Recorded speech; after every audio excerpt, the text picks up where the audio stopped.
Good morning, everyone.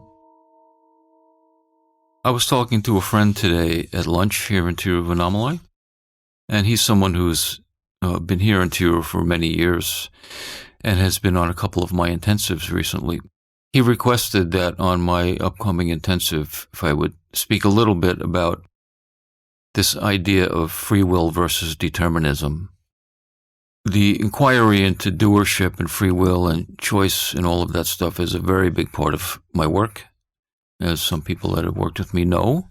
But I haven't really spoken much about its apparent opposite, which would be predetermination.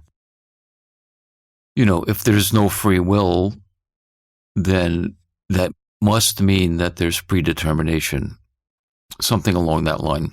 So today I thought I would get into this a little bit, touch on this topic, and I will be going into it in much more depth on the intensive coming up, of course. For probably 2 days we'll be going into this topic of free will.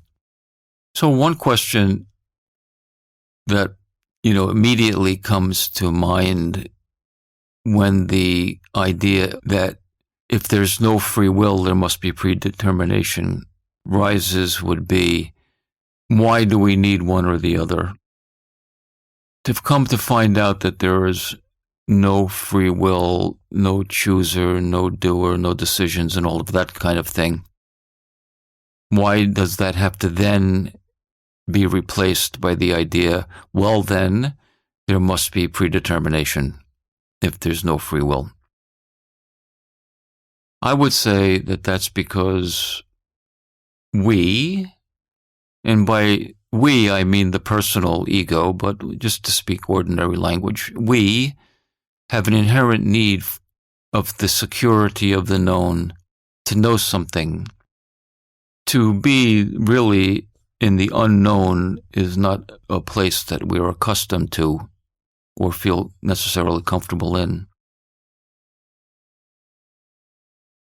Therefore, if we come to find out through the inquiry work that we do together that in fact there is no such thing as free will or doership or choice, simply because of the fact that the one who believes that they have those attributes is not, is only an imagination. It's not actual.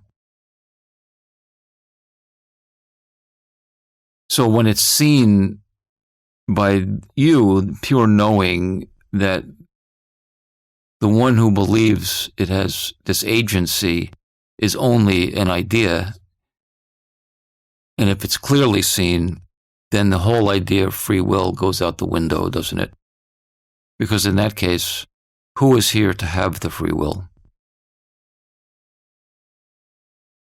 The answer is no one. The apparent one, ego, is part and parcel with the idea of free will. So when that idea of free will goes, the one who has the free will goes as well. Therefore, it's not a question of do I have free will or not. It's a question, is there one here who has free will?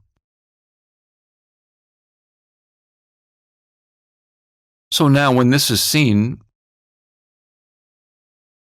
this one idea that believes it has free will maybe then recognize that its days are numbered, so to speak. Because for ego to survive, it needs something. It needs something to cling on to. Like I have free will. If it has nothing, ego in itself is nothing. It needs another attribute. I have a name. I have a form. I have free will. I have preferences. I have choices. If it's realized that all of that stuff is an illusion, then ego itself has nothing to hold on to, nothing to stand. And therefore it goes. And why? Again, because the idea I am Sal is part and parcel with the ego itself. The one that has free will and the idea of free will itself are the same thing. They're not two. There's not one who believes they have free will. The idea of free will is the ego. And when that idea goes, ego goes. Therefore, in this case, then there's nothing. And that nothing is not necessarily for human beings. That unknown, free from the known, is not necessarily a comfortable place, because ego is not accustomed to not being in charge, in control, and in knowing. And if there's nothing to know also, then there's no need for ego any longer. Ego is also gone.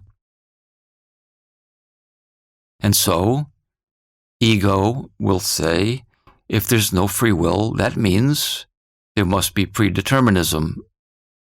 And then ego goes, okay, good, okay, I can accept there's no free will, but there's predeterminism, which means I still know something, which means I still have validity.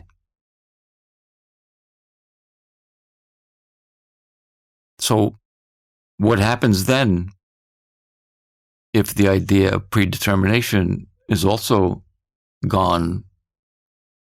Then ego has nothing to grasp to keep itself alive, does it?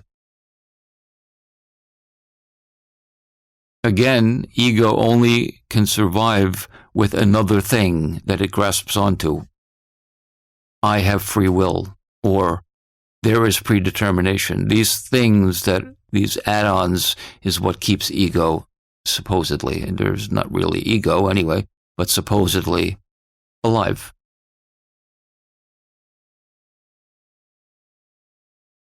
So, predetermination then, first of all, the idea of predetermination implies in the word pre, something came previous to, that it came from somewhere else in time.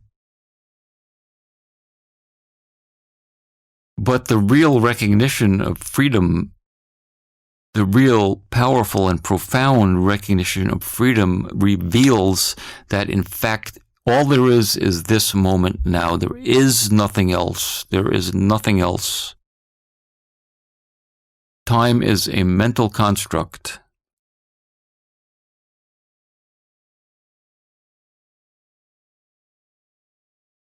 And if it's really seen that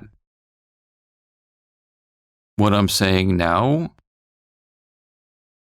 that means that nothing ever came from anywhere. There only is now what is, period, with nothing behind the curtain. That's a very stark realization and something ego does not like. Because another thing that ego grasps onto for its existence is the concept of time. I exist, I came from somewhere. I'm going somewhere. I have a story, a past. This is who I am. In a really clear seeing of the actual truth that all there is this moment, there is nothing else. There is no place for ego to stand in that, if it's a very clear seeing.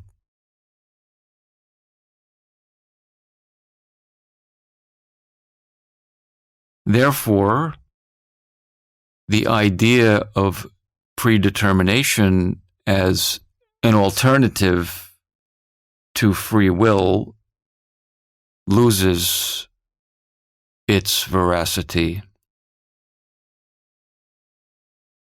And of course, we go much more into this doership on the intensive, because we have to really look in our own laboratory here in a very direct and ordinary way to actually find out if we have ever actually created anything about who we are in any way.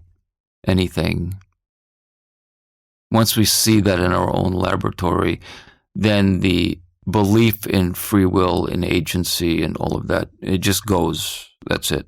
It's just now known. So now what I'm saying is once that goes, we don't need to pick up another concept called predetermination as some kind of solace that, yes, don't worry, I, ego, still exist. Can we really just be unknown? As the great J. Krishnamurti's book title suggests, freedom from the known. And this is what I'm speaking about. The known is the idea, belief that I'm the doer. That's known. That's a concept. It's the known. The known is also the belief or the concept or the idea that there's predetermination. That's also an idea. That's also the known. Freedom from the known means not having either of those beliefs. Nothing.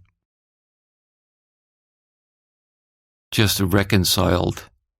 This is it now. This moment.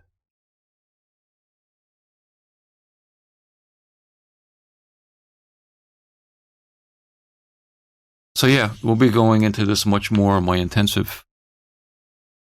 And yeah, you can find out about that if you'd like on my website. But anyway, I wanted to talk about that today because a good friend brought it up at lunch. And it's definitely something that's going to be a big topic on the intensive. Good to be with you. I'll be back again tomorrow. Peace.